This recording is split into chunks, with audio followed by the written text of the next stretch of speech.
মায়ের বাড়ি থেকে যখন আসি তখন মা আসার সময় এই অহরের ডালগুলো দিয়েছিল, দিয়ে বলেছিল যে গরমের মধ্যে রান্না করে খাস, অহরের ডাল খেলে নাকি পেট ঠান্ডা থাকে।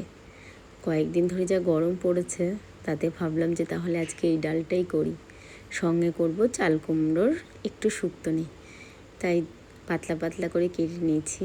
আর ডাল আমি খুব কম প্রেশারে সেদ্ধ করি, বেশিরভাগটা আমি ফুটিয়েই রান্না করি, এতে খেতে ভালো লাগে আমার মনে হয়। সময় একটু বেশি লাগে, কিন্তু রান্না জিনিসটা এমনই আমার কাছে মনে হয় যে ধৈর্য সহকারে না করলে না কোনো জিনিস খেতে ভালো লাগে না।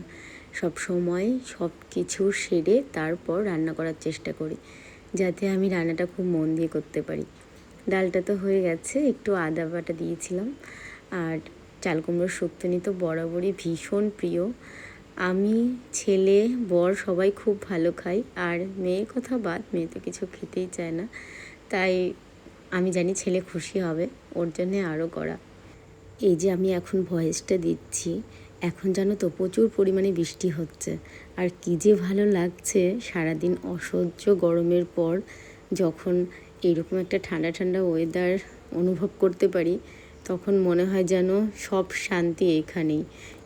ইচ্ছে করেই কয়েকদিন ধরে ডাল, সয়াবিন, ডিম এরকম হালকা পাতলায় রান্নাগুলো খাওয়ার চেষ্টা করছি, কারণ খুব গরম পড়েছে, তাই মাছ মাংস কিছুই হচ্ছে না কয়েকদিন ধরে। উচ্ছে অনেকগুলো ছিল, তা ভাবলাম উচ্ছেগুলো ভাজা করে নিই। আর এত গরম লাগছিল তখন যে আরেকটু পাতলা পাতলা করে কাটবো, সেই ইচ্ছেটুকুই আর ছিল না। তো যাই হোক, উচ্ছে ভাজা হচ্ছে, আর উচ্ছে ভাজা হতে হতে ভাবলাম যে একটা ব্যাটার গুলে নিই, কারণ এর আগের দিনের একটু কুমড়ো ছিল, সেই কুমড়োটা দিয়ে ভাবলাম যে তাহলে বড়া করে নেব। ডাল ভাতের পাতে বড়া খেতে বেশ ভালোই লাগে, তাই ব্যাটারটা গুলে নিলাম। একটুখানি মাখা থাকলে জিনিসটা ভালো হয়। আর উচ্ছে ভাজাতে একটু পেঁয়াজ দিলাম, পেঁয়াজ ছাড়া আমার কাছে উচ্ছে ভাজা অসম্পূর্ণ লাগে। গরম ভাতে খেতে কিন্তু বেশ ভালোই লাগে, আমার তো খুব পছন্দের একটি খাবার।